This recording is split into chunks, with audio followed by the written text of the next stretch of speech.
अर्हम तुलसी अध्यापनीड़म द्वारा आयोजित 20वां प्रेक्षाध्यान शिविर दिनांक 28 जून 1981 मध्याह्न 3:30 बजे। सानिध्य युग प्रधान आचार्य श्री तुलसी, प्रवचनकार युवा आचार्य श्री महाप्रज्ञ। विषय दूसरे के बारे में अपना दृष्टिकोण। स्थान blind relief association, Lal Bahadur Shastri मार्ग, नई दिल्ली। पुंज गुरुदेव, ज्योति की साधना करने वाले साधक का एक व्यक्ति गुरु के पास आया और बोला, गुरुदेव, दुख से छूटने का गुर बताओ। बड़ा प्रश्न था, थोड़े शब्दों में बहुत बड़ा प्रश्न कि दुखों की दुनिया में जीना और दुख से छूटने का उपाय करना कोई छोटी बात नहीं थी, बहुत बड़ी बात थी। गुरु ने कहा, एक काम करो, जो आदमी सबसे सुखी हो उसका अंगरखा ले आओ, फिर गुरु बताऊंगा। चला, एक घर में गया और उससे पूछा कि भाई तुम तो सुखी हो? कोई न पूछे तब तक सब ठीक है, तरंग न आए तब तक समुद्र शांत है, तूफान न आए तब तक जल शांत है, बवंडर न उठे तब तक सब ठीक है।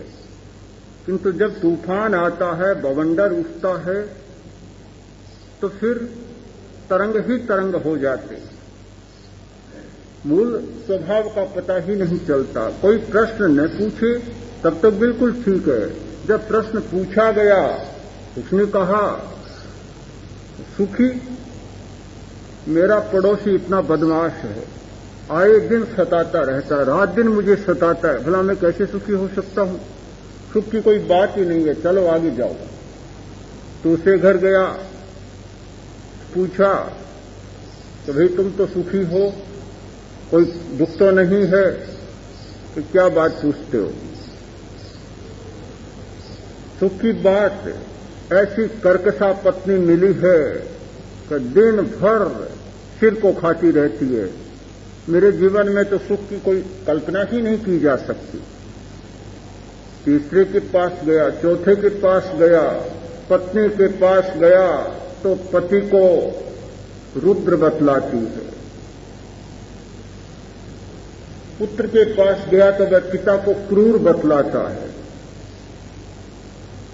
पिता के पास गया तो पुत्र को उद्दंड बतलाता है। सैकड़ों सैकड़ों घरों में घूमा, परिक्रमा करता चला गया और हजारों हजारों घरों के आसपास चक्कर लगाता रहा। सब अपने आप को दुखी बतलाते हैं, कोई सुखी नहीं बतलाता। बड़ा आश्चर्य में था, सोचा कब तक घूमूंगा, थक गया। गुरु के पास आया, बोला मैं तो घूमता घूमता थक गया, आपने कहा था सबसे सुखी हो उसका अंगरखा लाना। सबसे सुखी की बात तो दूर, मुझे तो कोई सुखी भी नहीं मिला, किसका अंगरखा लाता? गुरु ने कहा, क्यों दुखी है? तो दुखी क्यों है? किसी का पड़ोसी खराब है, किसी का बेटा खराब, किसी का बाप खराब, किसी की पत्नी खराब, किसी की और कुछ खराब। हर आदमी दूसरे आदमी के कारण दुख भोग रहा है। गुरु ने कहा, सुख का गुर है दूसरे की तरफ न झांकना, अपनी ओर झांकना। यह सुख का गुर है, चले जाओ। बोला, इतनी सी छोटी बात पहले ही बता देते, क्यों फिर व्यर्थी चक्कर लगवाया, क्यों मुझे घुमाया, क्यों परिक्रमा करवाई? बहुत छोटी सी बात थी, आप पहले ही बता देते। गुरु ने कहा सत्य बड़ा दुष्पच होता है, सत्य सीधा पचता नहीं है। अगर मैं पहले ये बात कह देता तो तू मेरी बात मानता ही नहीं। अब जब तूने स्वयं अनुभव कर लिया, सबकी परिक्रमा कर ली, सबके दर्शन कर लिए, सब देवताओं के पास प्रदक्षिणा कर आया, अब यह बात तेरी समझ में आ सकती है कि सब लोग दूसरों को देख रहे हैं और दूसरों को देखने के कारण सब दुख का अनुभव कर रहे हैं। अब यह बात पच जाएगी। सत्य बड़ा दुष्पच होता है, सीधा नहीं पचता, बहुत परिश्रम के बाद पचता है। कहानी बहुत मार्मिक है और इस कहानी का जो फलित है वह भी बहुत मार्मिक है कि दूसरे को देखने वाला कभी सुख का अनुभव नहीं करता। हर आदमी दुख का अनुभव करता है, अपने आप में नहीं करता, दूसरे के कारण दुख का अनुभव कर रहा है। 100% दुख का कारण है दूसरा। बीमारी भी आती है तो दूसरी है, अपनी तो है नहीं। बीमारी के कारण करता है, शत्रुता के कारण करता है, अप्रियता के कारण करता है, सब पर के कारण दुख का अनुभव करता है।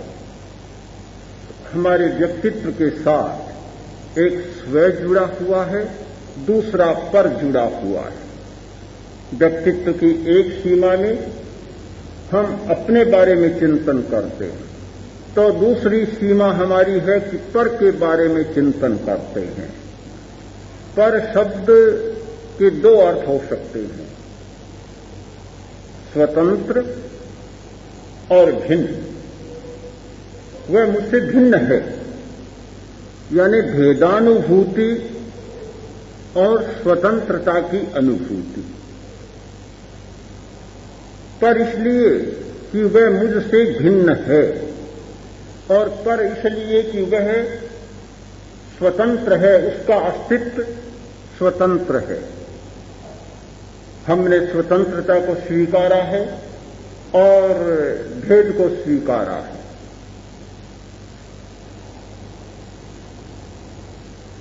हमारे चिंतन में कुछ अलग अलग कोण होते हैं। चिंतन, विचार हमेशा सापेक्ष होता है। अपने आप में चिंतन का कोई अर्थ नहीं होता और चिंतन उपजता भी नहीं, विकसता भी नहीं। चिंतन की उत्पत्ति के लिए और उसके विकास के लिए कोई आधार चाहिए, कोई दूसरा चाहिए। द्रव्य हो या क्षेत्र, काल हो या अवस्था, व्यक्ति हो या वस्तु, चिंतन के लिए कुछ न कुछ चाहिए। ईंधन के बिना आग प्रज्वलित नहीं होती। आग को जलने के लिए ईंधन चाहिए, सामग्री चाहिए। चिंतन को प्रज्वलित होने के लिए भी ईंधन चाहिए। तो चिंतन के आग के प्रज्वलन का ईंधन है पर। यदि यह पर शब्द नहीं होता तो फिर चिंतन की अपेक्षा भी नहीं होती। हम अपने बारे में सोचते हैं, हमने चर्चा की अपने बारे में कैसे सोचें। हम दूसरे के बारे में सोचते हैं तो दूसरे के बारे में कैसे सोचें। ये एक बहुत महत्वपूर्ण है हमारे सामने कि जब सामाजिक जीवन जीते हैं तो वहां केवल स्व नहीं होता, पर भी होता है। और पर होता है इसीलिए समाज बनता है। यदि केवल स्व होता तो शुद्ध अध्यात्म होता, व्यवहार नहीं होता। हमारा सारा व्यवहार समाज के आधार पर चलता है और समाज पर के आधार पर चलता है, भेद के आधार पर चलता है। तो इस भेदानुभूति के क्षेत्र में हम कैसे सोचें, एक बहुत महत्वपूर्ण प्रश्न है। चिंतन के दो पहलू होते हैं जिसकी हमने पहले चर्चा की है, विधायात्मक और निषेधात्मक। हमारा एक दृष्टिकोण, एक चिंतन विधायक होता है, दूसरा निषेधात्मक होता है, नेगेटिव होता है। अपने बारे में भी दोनों प्रकार के हमारे चिंतन होते हैं और दूसरे के बारे में भी हमारे दोनों प्रकार के चिंतन होते हैं, किंतु लगता है कि दूसरे के बारे में विधायक चिंतन कम होता है, निषेधात्मक ज्यादा होता है। आदमी की आंख में पता नहीं क्या है, अपनी विशेषता ज्यादा देखेगा और दूसरे में कमी ही कमी दिखेगी। किसी भी आदमी से पूछ लो, समझदार से समझदार आदमी से पूछ लो, दूसरे में कमी का ही दर्शन होगा। बात करें उसमें यह कमी है, और तो ठीक है, पर यह बात अच्छी नहीं लगी, यह कमी है, यह कमी है। शायद कोई भी आदमी दूसरे के बारे में यह कहे कि नहीं वह तो सब सर्वगुण संपन्न है, भाग्य से ही यह शब्द निकलेगा, संभवतः नहीं निकलेगा। और जो कम समझदार होगा वह तो दूसरों को समझदार मानता ही नहीं, वह तो सबसे ज्यादा अपने को ही समझदार मानता है और अपनी विशेषताओं को ही देखता है, दूसरे के बारे में बहुत अजीब धारणाएं रखता है। आज कोई सत्ता पर बैठा है, आज कोई अधिकार पर बैठा है, सारी जनता उसमें कमियां देखे, उसकी आलोचना करे, यह कमी है, वह कमी है, यह कमी है, कमी ही कमी। और जब अपना प्रश्न आता है तब मौन हो जाता है। यह तो नहीं कहता कि मुझ में सारी विशेषता है, पर अपनी कमी का अनुभव नहीं होता। दूसरे के बारे में ये जो निषेधात्मक दृष्टिकोण हमारा है, हमेशा कमी और खामी का ही दर्शन हमें होता है। इस चिंतन के कारण हम व्यक्ति को जिसका जितना मूल्य होता है उसका उतना मूल्य नहीं दे पाते। सामाजिक जीवन में बहुत बड़ा प्रश्न है मूल्यों का। समाज चलता है मूल्यों के आधार पर, किंतु मूल्यांकन करना एक बहुत बड़ी समस्या है। सही मूल्य आंक नहीं पाते, और इसलिए नहीं आंक पाते कि हमारा दृष्टिकोण विधायक नहीं होता। जिस समाज में अहिंसा प्रतिष्ठित नहीं होती, जिस समाज में सत्य प्रतिष्ठित नहीं होता, और जिस समाज में अपरिग्रह प्रतिष्ठित नहीं होता, उस समाज में सही मूल्यांकन नहीं हो सकता। मूल्यांकन की पहली शर्त है अहिंसा। मन में हिंसा का भाव है। हिंसा को आप स्थूल अर्थ में न लें, केवल मारने का भाव ही विवक्षित नहीं होता। मारने की बात तो बहुत स्थूल बात होती है। हिंसा की बात हमारी चेतना की समग्र शुद्धता की स्वीकृति है।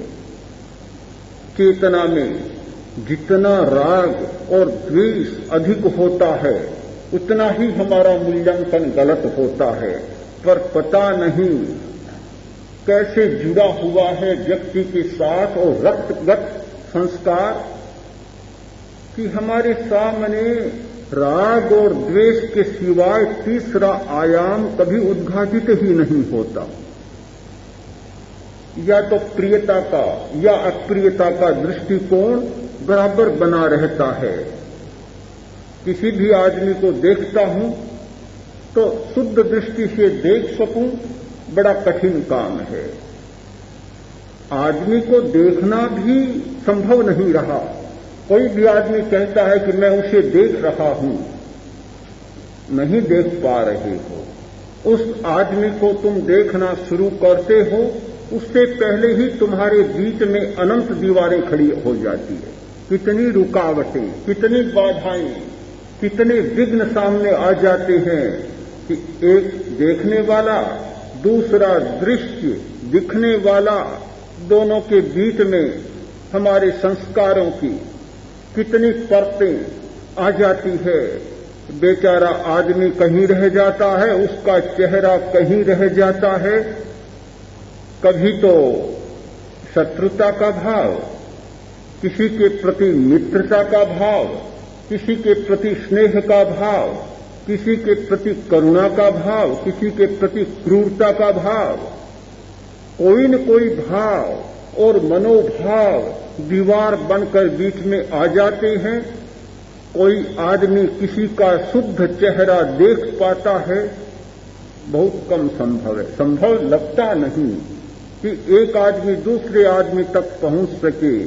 ठीक कहा था कि माम अपश्यन नयं लोको न मे शत्रु न च प्रिय, माम प्रपश्यन नयं लोको न मे शत्रु न च प्रिय।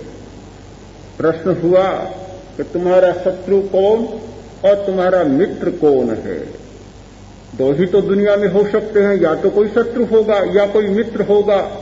तो ठीक प्रश्न था कि कितने शत्रु कितने मित्र, कौन शत्रु और कौन मित्र? तो उत्तर मिला माम अपश्यन, दूसरा मुझे कोई जानता ही नहीं, देखता ही नहीं, फिर वह कैसे मेरा शत्रु हो सकता है और कैसे मेरा मित्र हो सकता है?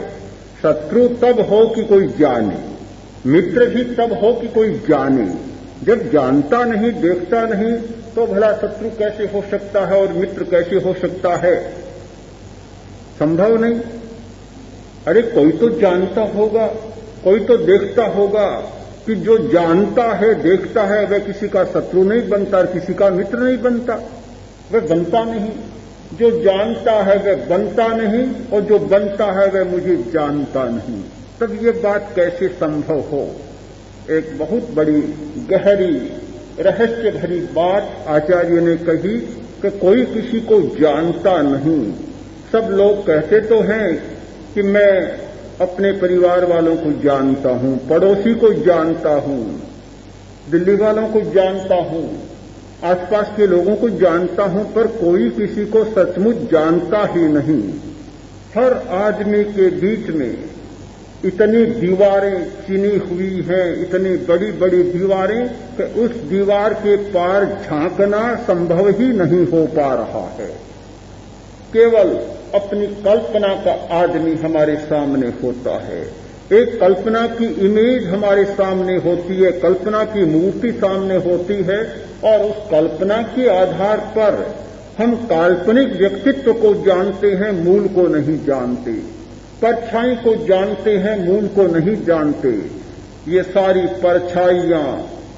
परछाइयों का दर्शन चल रहा है और प्रतिबिंबों के आधार पर हमारी सारी लड़ाइयां चल रही है। बिंब तक कोई पहुंचता ही नहीं, केवल प्रतिबिंब और प्रतिबिंब, केवल परछाई और परछाई। मूल की बात तो कहीं रह जाती है।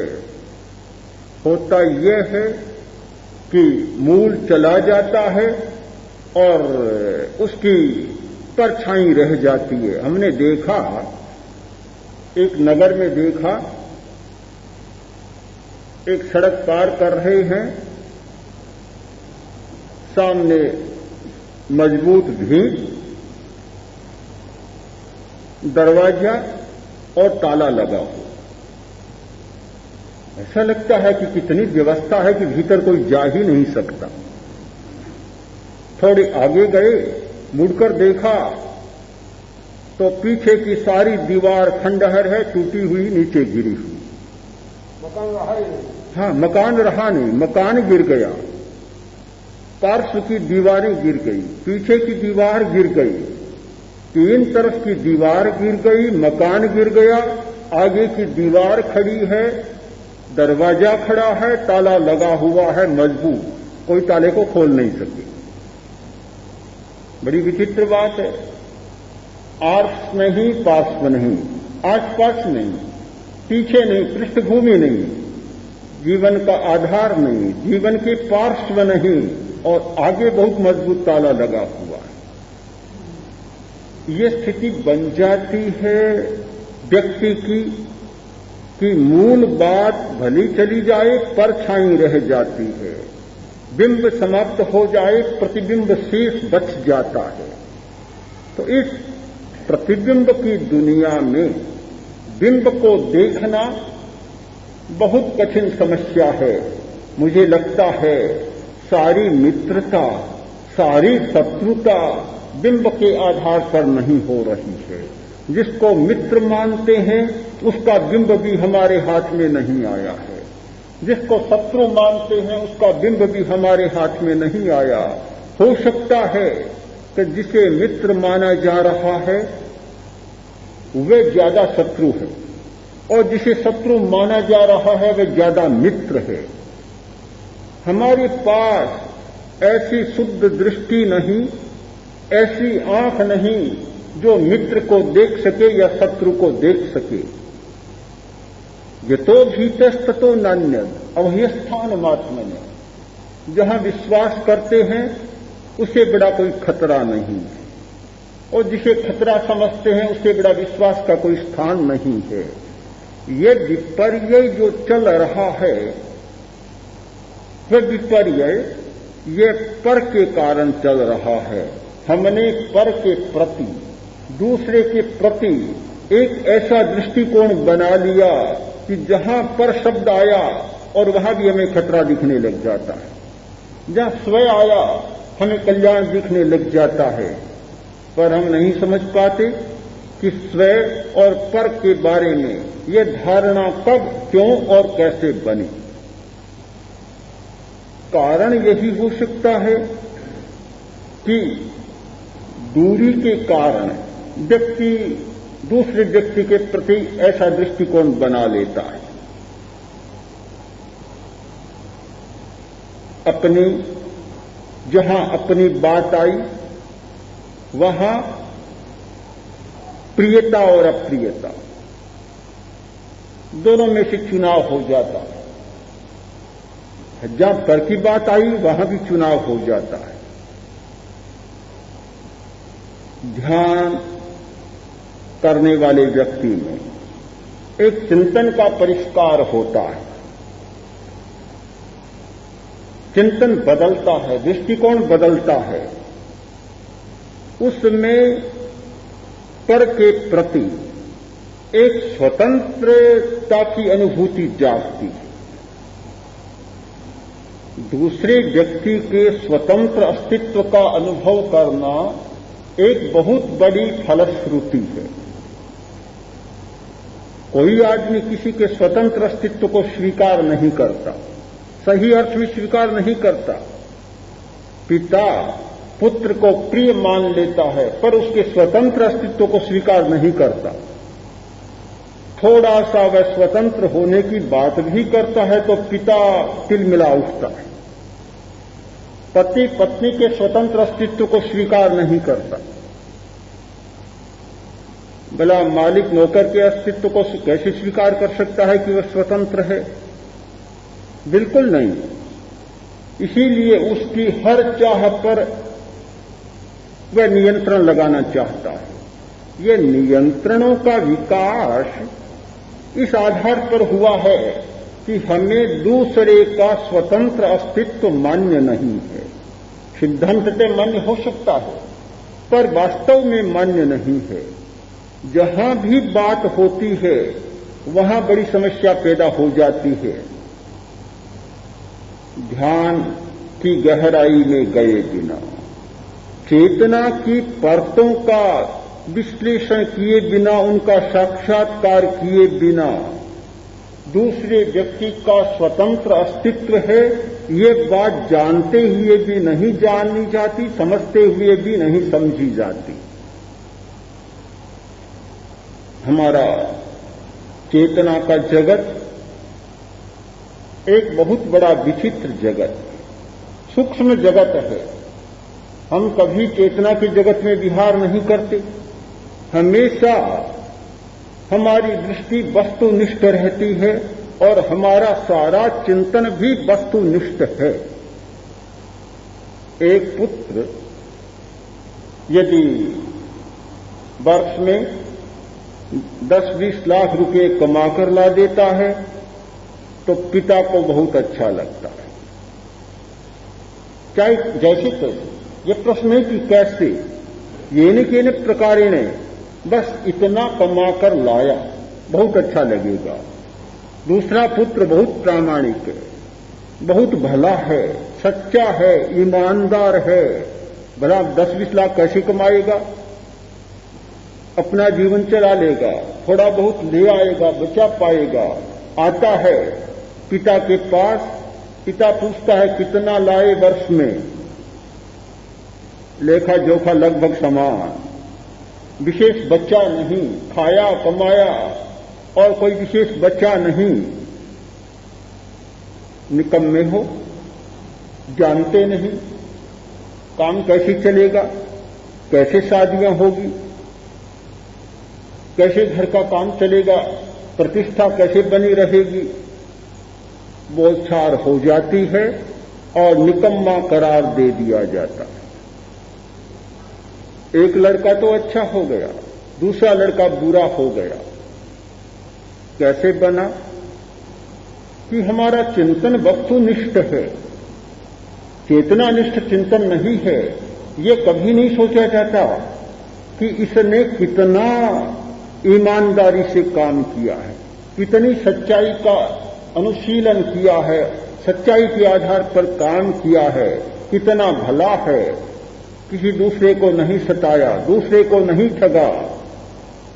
चैतन्य का कोई मूल्यांकन नहीं होता, मूल्यांकन होता है वस्तु का। तो दृष्टिकोण और चिंतन जब वस्तुनिष्ठ होगा और फिर हम ये कल्पना करें कि हमारे दुख कम हो, ये गुरु पूछें कि दुख को कम करने का गुर क्या है, सुख कैसे बढ़े और हमारा चिंतन विधायक बने दूसरे के प्रति और समाज में सृजनात्मक शक्तियां विकसित हो, कल्पना करना भी कठिन हो जाता है। बड़ा जटिल प्रश्न है कि दूसरे के प्रति हम कभी न्याय नहीं करते। जब अपने प्रति न्याय करना भी नहीं जानते तो भला दूसरे के प्रति हम कैसे न्याय कर सकते हैं। जो आदमी अपने प्रति न्याय करना नहीं जानता वह दूसरे के प्रति कभी न्याय नहीं कर सकता।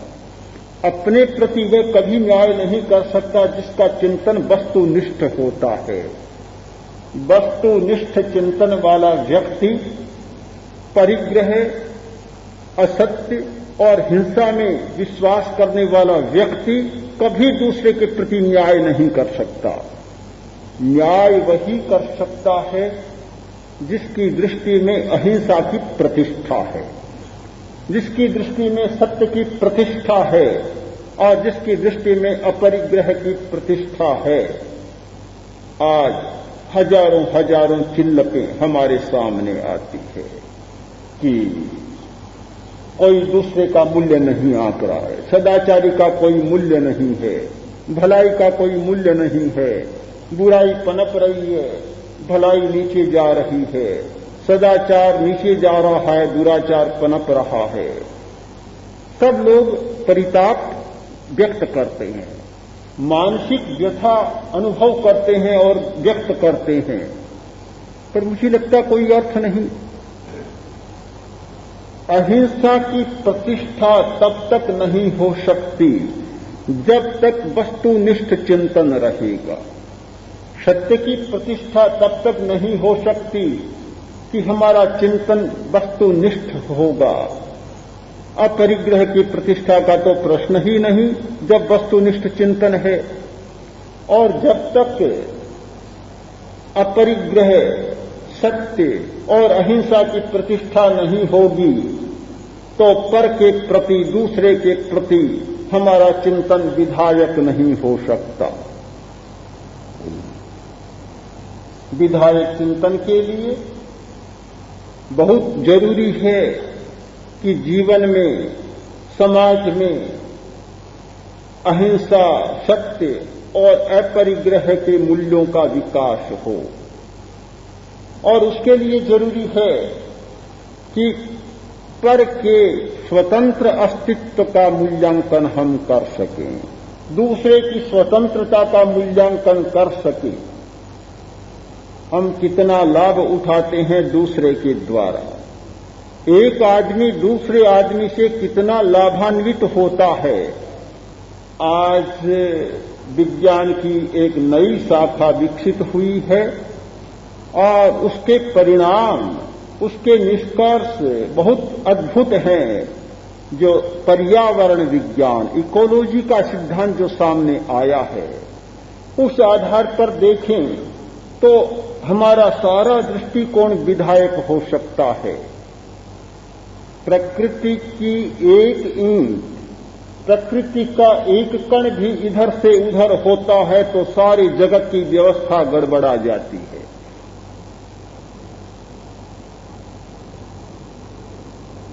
चूहों को समाप्त कर दिया जाए, आंदोलन चल रहा, पर चूहे समाप्त हो जाएंगे तो सैकड़ों समस्याएं पैदा हो जाएगी। एक किसी जीव जाति को समाप्त किया जाता है तो उसके साथ सैकड़ों समस्याएं खड़ी हो जाती। मक्खियां निकम्मे नहीं है, मनुष्य जाति के लिए बहुत उपयोगी है। मच्छर निकम्मे नहीं है, वे भी मनुष्य जाति का बड़ा उपयोग करते हैं, काटते भी हैं, डंक भी मारते हैं, पर मनुष्य जाति के लिए बड़े उपयोगी भी हैं। जितने छोटे जीव जंतु जो दिखते हैं कि नुकसान पहुंचाने वाले, वे आदमी का भला भी कितना करते हैं। लगता है कि चूहे बहुत अनाज खा जाते हैं और बड़ा नुकसान करते हैं, किंतु चूहे मनुष्य का भला भी कितना करते हैं, बहुत भला करते हैं। चूहे समाप्त होते हैं तो बिल्लियां भी समाप्त होती हैं। चूहे समाप्त होते हैं तो बहुत सारे कीटाणुओं को नष्ट करने वाली जातियां भी समाप्त होती हैं। इतना सारा जुड़ा हुआ है प्रकृति का, एक कण से जुड़ा हुआ है। एक धागा कभी कोई काम नहीं कर सकता। इस पट्ट का एक रेशा, एक काठ का रेशा कभी काम नहीं कर सकता। हजारों हजारों धागे जुटते हैं, कपड़ा बनता है, ओढ़ने के काम में आता है, वजन डालने के काम में आता है, बोरा बनता है और भी न जाने कितना उपयोग होता है। एक रेशा होता तो रेशा ही होता, और जब सारे रेशे जुड़ जाते हैं तो बहुत उपयोगी बन जाता है। हमारी सारी दुनिया एक जोड़ है, जीवन एक जोड़ है, कोई तोड़ नहीं है, मात्र एक योग है और योग से ही सारा जीवन चलता है। अब जगत में, प्रकृति में जितनी जीव जातियां और प्रजातियां, जितने पदार्थ, उन सब का एक जोड़ है, और जोड़ है इसीलिए सब कुछ चल रहा है। जहां भी जोड़ में थोड़ा सा टूटा और खराबी हो जाती है। बोरी है, जोड़ है तब तक ठीक है, थोड़ा सा 2-4 धागे निकले, 5-10 निकले, छेद बना और सब कुछ समाप्त। गाड़ी जा रही थी, आगे पीछे आदमी चल रहा था, मूंगफलियों की गाड़ी थी, बोरियों में छेद हो गए, मूंगफलियां नीचे गिरती गई। भूखा आदमी था, बोला भगवान ने कितना अच्छा किया, पेट भर गया, कुछ भी करना नहीं पड़ा। आगे आगे बोरियां चल रही है, गाड़ियां चल रही है, पीछे मूंगफलियां गिर रही है, चुगता जा रहा है, खाता जा रहा है, पेट भर गया। भगवान ने बहुत अच्छा काम किया। जहां भी छेद हो गया निकलते ही चले जाते हैं।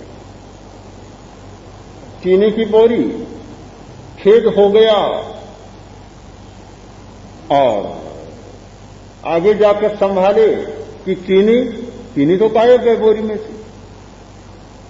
घी का बर्तन और नीचे से छेद हो गया, आगे जाकर संभाले कि घी कहां गया, घी तो गायब। पानी का पात्र, पानी की हांडी, और नीचे एक थोड़ा सा छेद हो गया।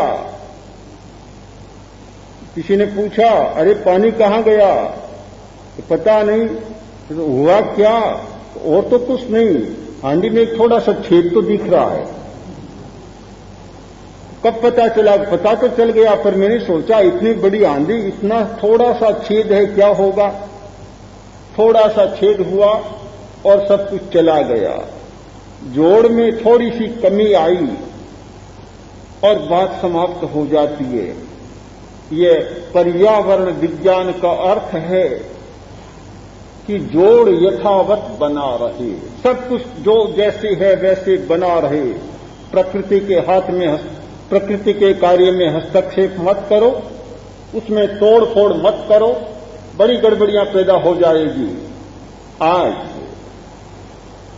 अणु परीक्षणों के द्वारा और भी नाना प्रकार के परीक्षणों के द्वारा जो हमारी पृथ्वी पर एक आवरण बना हुआ है वह क्षत विक्षत हो रहा है।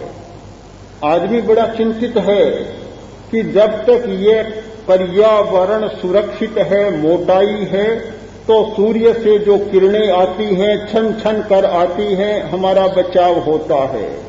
और जिस दिन ये पर्यावरण कमजोर हो गया और सूर्य की किरणें सीधी आने लगी तो आदमी जी नहीं पाएगा, हमारी दुनिया जी नहीं पाएगी। इस दृष्टि से हम विधायक चिंतन का निर्माण करें, अपने चिंतन को विधायक बनाएं, दूसरे के स्वतंत्र अस्तित्व का मूल्यांकन करें और विधायक बनाने के लिए अपनी चेतना को काटना बहुत जरूरी है। चेतना को भी काटना, क्योंकि हमारी चेतना तो बहुत जुड़ी हुई चेतना है, उस पर बहुत जमा हुआ है, बहुत बढ़ा हुआ है, उसे थोड़ा काटना पड़ेगा, तराशना पड़ेगा। कहीं फिट होना होता है तो बहुत तराशना पड़ता है। जानते हैं मकान बनाने वाले कि जब किवाड़ लगाए जाते हैं, छोटी सी खिड़की लगानी होती है और खाती बैठता है तराश तराश कर और छिलकों का ढेर कर देता। कभी इधर से काटता है, कभी उधर से काटता है, चौकटे में बिठाता है, कभी इधर बड़ी रह जाती है, कभी उधर, कभी नीचे, कभी ऊपर। एक छोटी सी खिड़की को फिट करने में घंटों लगा देता। किसी को कहीं फिट करने में बहुत काटना पड़ता है, तो हमारी चेतना पर भी कुछ इतना जम गया, उसे सारे समाज में और पर के संदर्भ में फिट करने के लिए बहुत काटने की, तराशने की जरूरत है। तो यही काटना होगा कि दूसरे के प्रति हमारे मन में हिंसा का भाव है, दूसरे के प्रति हमारे मन में असत्य का भाव है और दूसरे के प्रति हमारे मन में परिग्रह का भाव है। या तो उस पर अधिकार करने का भाव है या अस्वीकार करने का भाव है। ये दृष्टिकोण सारा का सारा निषेधात्मक दृष्टिकोण, और इस दृष्टिकोण के आधार पर दूसरे के प्रति हमारा सारा का सारा निषेधात्मक चिंतन होता है। दूसरे के प्रति हमारा विधायक चिंतन बने, इसके लिए जरूरी है कि हम चेतन को चेतन की दृष्टि से देखें, उसका वस्तुनिष्ठ मूल्यांकन न करें। इस वस्तुनिष्ठ दृष्टिकोण को बदलना, वस्तुनिष्ठ चेतना को बदलना, यह चेतना का अनुभव किए बिना संभव नहीं होता। एक व्यक्ति के द्वारा दूसरे व्यक्ति में संयम आता है, एक व्यक्ति के द्वारा दूसरे व्यक्ति में सादगी आती है, एक व्यक्ति के द्वारा दूसरे व्यक्ति में सहिष्णुता आती है। पर तब आती है जब अपनी दृष्टि स्वनिष्ठ बन जाती है, चेतनानिष्ठ बन जाती है, तो सारी समस्या और निषेधात्मक दृष्टि का मूल आधार है हमारा पदार्थ लक्षी दृष्टिकोण, पदार्थ के प्रति अतिरिक्त मूल्य की भावना। जिस दिन हम ध्यान की अतल गहराइयों में जाकर इस सच्चाई का अनुभव कर सकेंगे, पदार्थ को उपयोगिता की दृष्टि से देख सकेंगे, पदार्थ को चेतन के प्रति अधिकार जमाने की दृष्टि से देखने की दृष्टि बदल जाएगी। उस दिन आदमी आदमी होगा, दूसरा होने पर भी आदमी आदमी होगा, चेतन होगा और उसके प्रति हमारा दृष्टिकोण विधायक बनेगा। मैं सोचता हूं कि जीवन के उतरते चढ़ते क्षणों में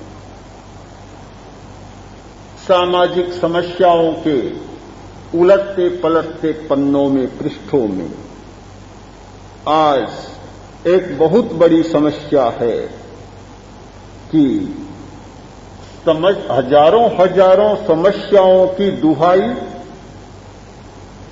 और समाधान एक दो का भी उपलब्ध नहीं हो रहा। समस्या सब उपस्थित करते हैं, धर्म के लोग भी समस्या उपस्थित करते हैं, कर्म के लोग भी समस्या उपस्थित करते हैं और समस्याओं का ताना बाना इतना बड़ा हो गया कि कहीं सिमटता नजर नहीं आ रहा है। क्यों? कारण यही है कि हमारी दृष्टि में भी मूर्छा, और जब दृष्टि में मूर्छा तो चरित्र में मूर्छा। दो ही मूर्छाएं होती है, दृष्टि की मूर्छा और चरित्र की मूर्छा। चरित्र भी तब तक ठीक नहीं हो सकता जब तक कि दृष्टि की मूर्छा नहीं मिटती। अणुव्रत आंदोलन चला तो चरित्र का आंदोलन, लोगों ने कहा कि यह तो चरित्र का आंदोलन है,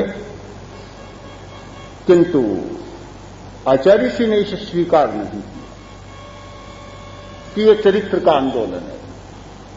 चरित्र का आंदोलन कभी सफल नहीं हो सकता। कैसे सफल हो सकता है? जब तक दृष्टि का आंदोलन न हो, दर्शन न हो, तब तक सफल नहीं हो सकता। अणुव्रत का दर्शन और फिर अणुव्रत का आंदोलन। पहले हमारे जीवन का दर्शन और जीवन की दृष्टि चाहिए, फिर कोई चरित्र की बात आ सकती है।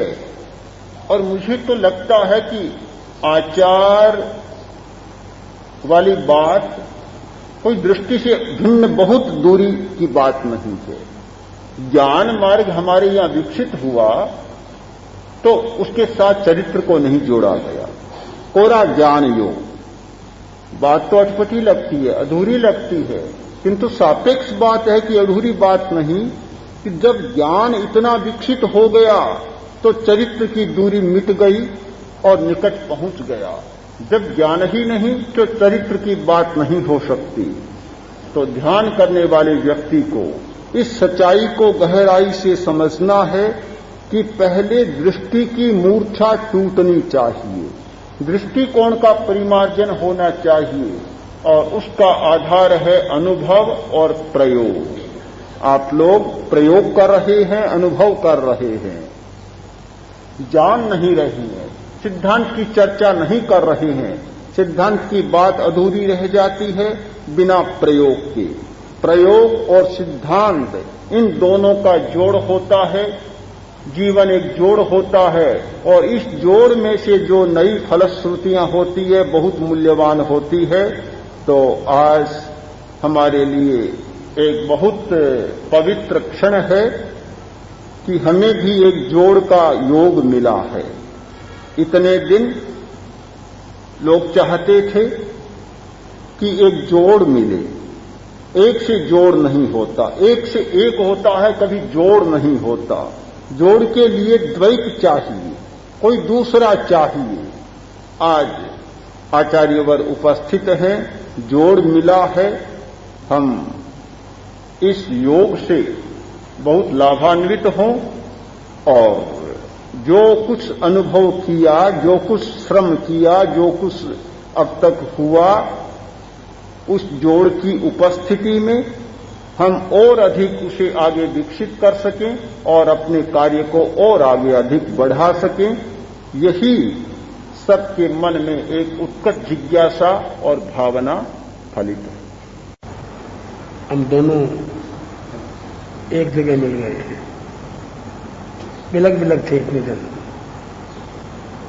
हम अरुणाचल बिहार में थे, ये यहां थे। जोड़ तो मिला, जोड़ मिलने से थोड़ा जोड़ ही बढ़ा। दिन के सब कार्यक्रम व्यस्त व्यस्त हो गए, थोड़ी नियमितता में अंतर आया। जो काम जब होना था 10 मिनट लेट हुआ। कारण बाहर की जनता इतनी आई, उसके कारण कुछ अंदर आने का ही था। तो जोड़ मिलना अच्छा तो है, कि जोड़ मिलने में कठिनाई पैदा होती है, तो कभी कभी जोड़ न मिलना भी ठीक है।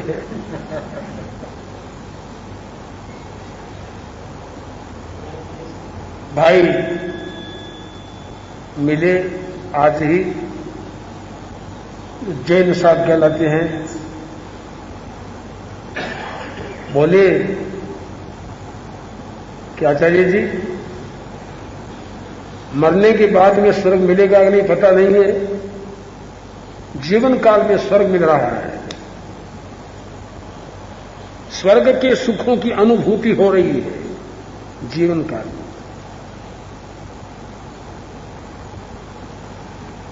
मैंने कहा मरने के बाद में क्या मिलेगा इसकी हम चिंता ही नहीं करेंगे, जीते जी जो कुछ मिले वही बढ़िया है। अद्भुत बात है, जीते जी अगर स्वर्ग की अनुभूति होती है, इससे बढ़कर कोई सुख नहीं होता। लगता है मौसम की इतनी गर्मी में भी शिविर की साधना करने वाले साधक साधिकाओं को स्वर्गीय सुखों की अनुभूति होती है, तो ये और लोगों के लिए ईर्ष्या का विषय बन सकती है। कहीं कहीं लोग नारकी जीवन की अनुभूति करते होंगे, कहीं स्वर्गीय जीवन की अनुभूति होती है। वातानुकूलन में बैठे, हाँ, सब सुख सुविधाओं में बैठे हुए भी नारकी जीवन की अनुभूति करते होंगे। बात यही थी कि हम स्व और पर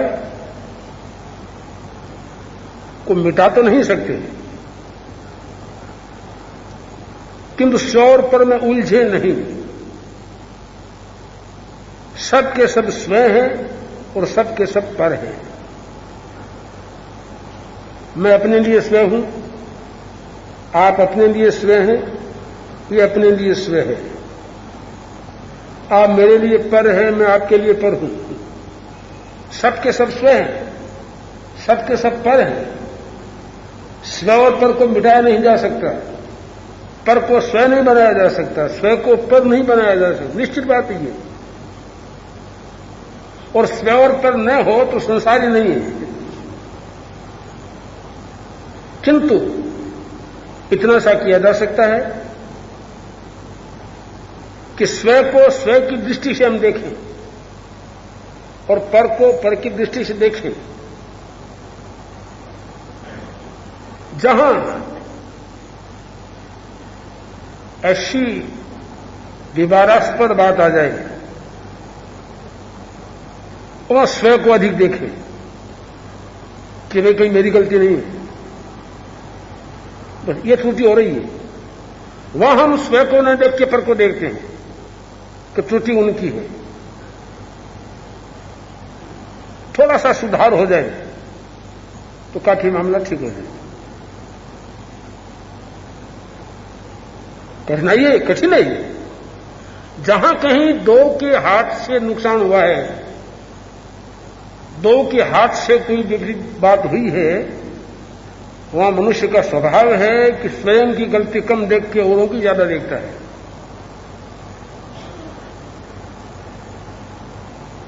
एक गाड़ी में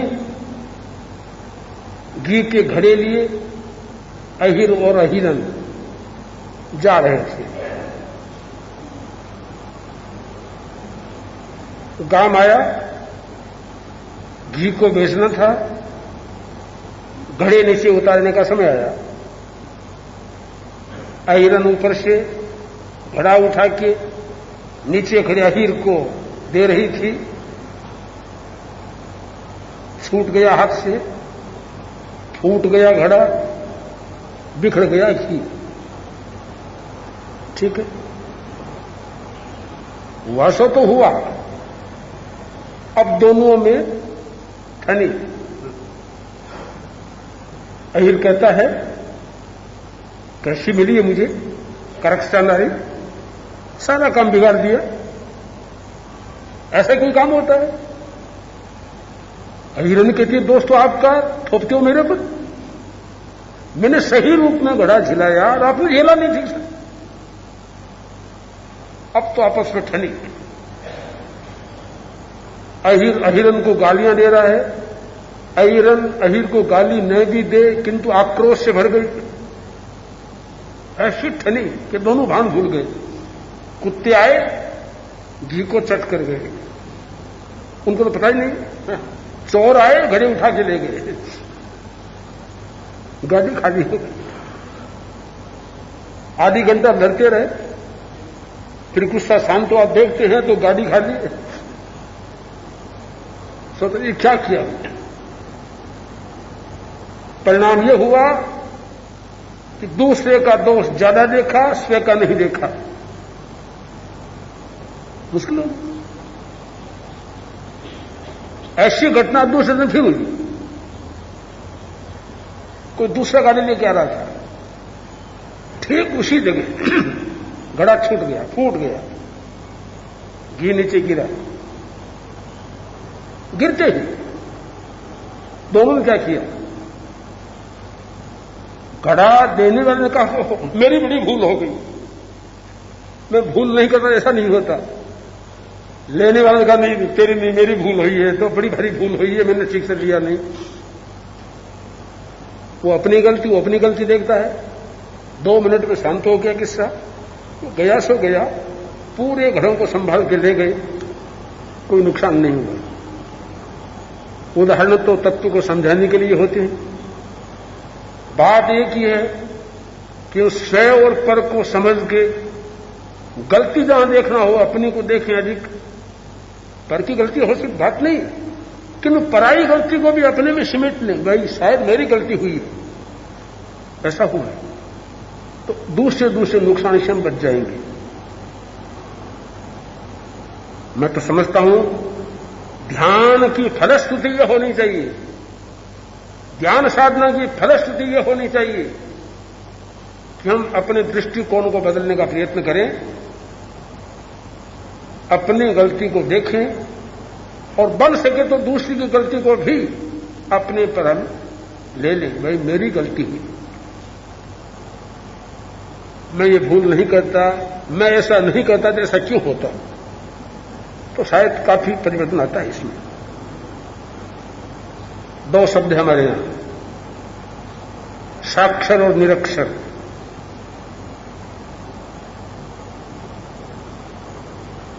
साक्षर बनना बहुत अच्छी बात है। साक्षर अक्षर ज्ञान रखने वाला, अक्षर ज्ञान रखने वाला। किंतु कवि ने कहा साक्षर मत बनो, सरस बनो। भले साक्षर मत बनो किंतु सरस बनो। क्यों? कि साक्षर लोग तो कभी विपरीतता आती है, उल्टे बढ़ जाते हैं। साक्षरा विपरीतत्वे राक्षसत्वम प्रपद्यते, सरसो विपरीतत्वे सरसत्वम न मुच्यते। साक्षर शब्द है, साक्षरा, उल्टा करो, साक्षरा राक्षसा, साक्षरा राक्षसा, तीनों अक्षरों को उल्टा मत। साक्षरा राक्षसा, साक्षर को विपरीत कर दो, राक्षस बन जाएगा।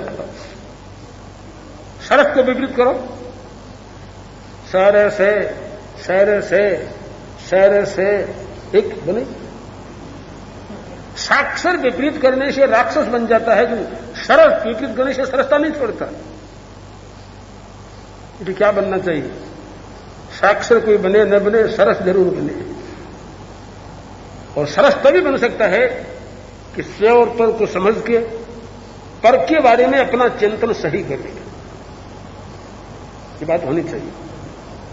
और ये बात आपके लिए, हमारे लिए, साधु साध्वियों के लिए, सबके लिए है।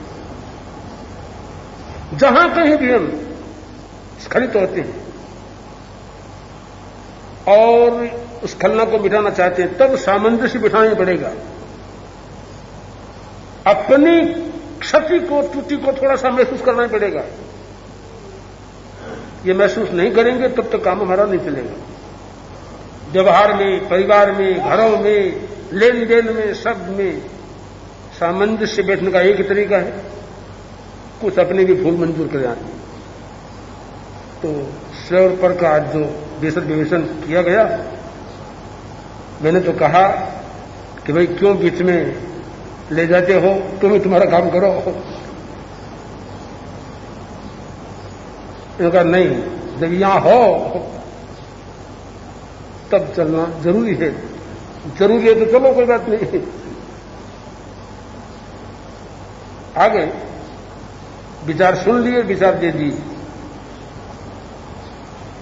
किंतु आप लोग,